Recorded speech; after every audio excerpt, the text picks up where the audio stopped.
بسم اللہ الرحمن الرحیم۔ السلام علیکم دوستوں، جب امام حسین کے تمام ساتھی اور آپ کے گھرانے کے تمام بڑے چھوٹے شہید ہو گئے، صرف آپ اور آپ کے یہ حضرت امام زین العابدین بچے، جن کی عمر اس وقت 18 سال تھی، جو کہ بہت زیادہ بیمار تھے۔ وہ اسی حالت میں کانپتے ہانپتے لڑائی کے میدان میں پہنچ گئے۔ یہ دیکھ کر امام حسین انہیں کھینچ کر خیمے میں لے آئے اور کہا کہ اللہ اور اللہ کے بیٹے، کیا اولاد رسول دنیا سے ختم ہو جائیں گے؟ اے میرے آنکھوں کے نور، میں اللہ تعالیٰ سے امید رکھتا ہوں کہ وہ پاک ذات میری نسل قیامت تک جاری رکھے گا اور وہ تمہارے ذریعے ہوگا۔ اے بیٹے صبر کرو، ابھی تم نے بڑے بڑے حالات دیکھنے ہیں۔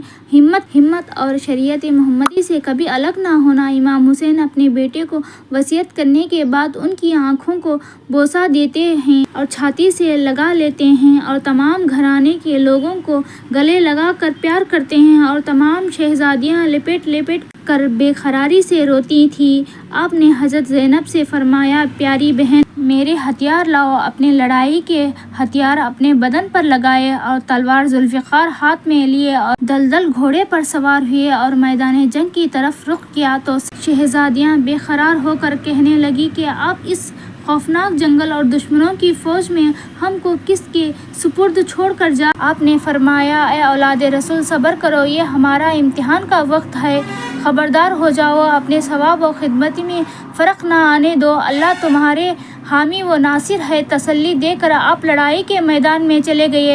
نیزہ زمین پر کھڑے کر کے عربی لوگوں کی اطاعت کے مطابق جوش مردانگی سے اپنی خاندان شرافت اور عزت بیان کی۔ خاندانی شرافت اور عزت بیان کرنے کے بعد آپ نے فرمایا، اے اللہ اور رسول کے ماننے والوں، اللہ سے ڈرو، اپنے نبی سے شرم کرو۔ دیکھو قیامت کی گرمی بہت تیز ہوگی اور کوثر کی نہر ہماری اختیار میں ہوگی۔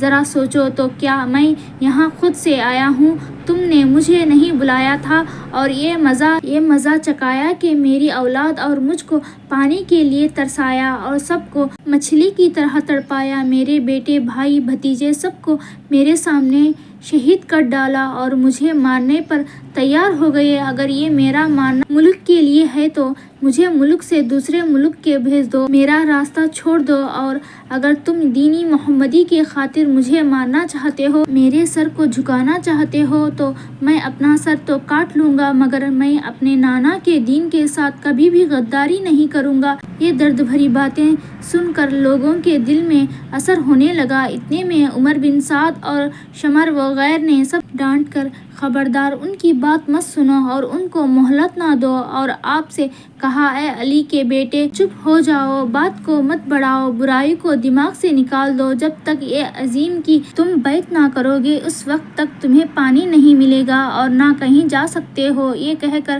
ان ظالموں نے آپ پر ایک دم 153 تیر چلائے، مگر اللہ کی قدرت سے آپ کو ایک بھی تیر نہیں لگا۔ آپ نے مردانگی ہوش میں نعرہ تکبیر اللہ اکبر مار کر ایک ایسا حملہ کیا کہ سینکڑوں ظالموں فنا ہو گئے، جیسے فوج میں زلزلہ پڑ گیا ہو۔ پیاس کی تیزی سے آپ کا گلا سوکھ گیا۔ آپ نے اس وقت دریا پہنچنے کا ارادہ کیا اور اپنی تلوار ذوالفقار کھینچا اور گھوڑے کو دریا کی طرف روانہ کیا۔ اللہ اکبر! کیا نشانی ہے! صاحب ذوالفقار کی 20,000 کے لشکر کو چیرتے کاٹتے دریا پر پہنچ گئے، اور کیا کمال رکھتے ہیں آپ کا گھوڑا! دلدل کے بجلی کی طرح تیز رفتار ہے۔ آپ نے گھوڑے کو دریا میں ڈالا اور ایک چلو پھر پانی پینے کو اٹھایا۔ ایک ظالم نے دھوکہ دیا اور آپ نے اس سے کہا، تم پانی پیتے ہو، ادھر سمیٹ لے رہے ہیں۔ یہ خبر سن کر آپ گھبرا گئے۔ آپ نے پانی ہلا دیا اور ایک دم دشمن کو مار دیے کاٹ کے حصے میں آئے۔ معلوم ہوا کہ دشمن نے دھوکہ دیا تھا۔ اللہ اکبر کہ اللہ اکبر! تیری قدرت کی کمال! تقدیر میں یہی لکھا تھا کہ دنیا کے پانی سے شہزادے کونین حضرت امام حسین کا روزہ نہیں کھلے گا۔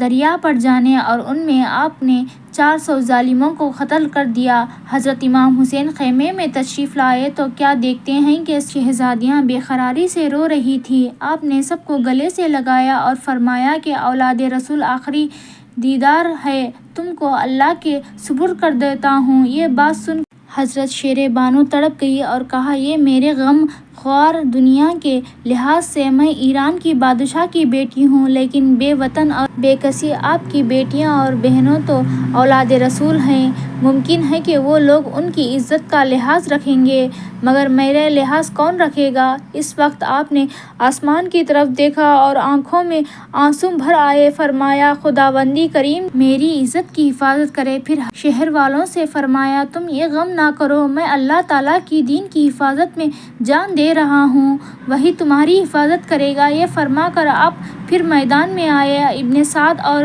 شمر وغیرہ فوجی افسروں نے اپنی فوج کو حکم دیا کہ اے فوجیوں ہمت رکھو اور ہر طرف سے گھیر لو اور جھگڑا ختم کرو۔ صیدی فوجیوں نے آپ کو ہر طرف سے گھیر لیا۔ آپ بڑی دلدری سے ان کو مارتے کاٹتے رہے اور 3 دن 3 رات کو موقع ملنے سے اور غموں کے مارے ہوئے تھے۔ کہاں تک اتنی فوج سے لڑتے؟ سخی کوثر سردار جنت پر ان کے یزیدوں نے تیر نیر اور تلواروں سے ہر طرف سے حملہ کرنا شروع کر دیا۔ آپ کا وہ نازک بدن جو رحمت عالم حضرت محمد صلی اللہ علیہ وسلم کے ہمشکل تھا، زخموں سے چھنی ہو گیا۔ ایک ایک زخم پر 100 زخم بنتے چلے گئے اور ایک تیر آپ کے پیشانی مبارک پر ایسا لگا کہ خون پیشانی سے اچھلا، جس سے آپ کا تمام چہرہ مبارک خون ہو گیا اور آپ کمزوری کی وجہ سے زمین پر گر پڑے جیسے آپ گھوڑے سے گرے۔ شمر ظالم نے سینے پر چڑھ بیٹھا۔ آپ نے فرمایا تو کون ہے شمر؟ آپ نے اس کے 2 بات لبوں سے باہر نکال دیے اور کوڑے کے داغ اس کے ناپاک سینے پر دیکھا تو امام علی مقام نے فرمایا میرے نانا نے سچ ارشاد فرمایا تھا کہ بیٹا حسین تیرا قتل توڑی کتا ہوگا، بس وہ کوڑی کتا تو ہی ہے۔ شمر میرے نانا صلی اللہ علیہ وسلم میری دائیں طرف کھڑے ہیں اور حضرت یحییٰ علیہ السلام بائیں طرف کھڑے ہیں اور تم پر افسوس کر رہے ہیں۔ میں نے ظہر کی نماز کا وقت پایا، ذرا چھاتی سے اتر جاؤ اور آخری نماز پڑھ لینے دیجیے۔ شمر ظالم آپ کے سینے مبارک سے ہٹا۔ آپ نے ظہر کی فرضوں کی نیت باندھی اور جب آپ نے سجدے کے لیے سر مبارک چھپایا تو شمر ظالم نے سر مبارک کو جدا کر دیا۔ اللہ اکبر! شہزادے کوہینین حضرت امام حسین اللہ سے کس قدر محبت کرتے تھے، کس قدر اللہ سے عشق کرتے تھے اور کس قدر نماز کا عشق تھا۔ زخموں سے چور ہیں مگر نماز پڑھتے ہوئے سجدے کی حالت میں آپ کی روح مبارک جنت الفردوس کی طرف چلی گئی۔ وَإِنَّا إِلَيْهِ وَإِنَّا إِلَيْهِ رَاجِعُونَ۔ اسی طرح امام حسین شہید ہو گئے۔ یہ ویڈیو آپ کو پسند آئی ہے تو لائک شیئر کامنٹ ضرور کیجیے گا اور سبسکرائب لازمی کیجیے گا۔ دیکھنے کے لیے شکریہ۔ جزاک اللہ۔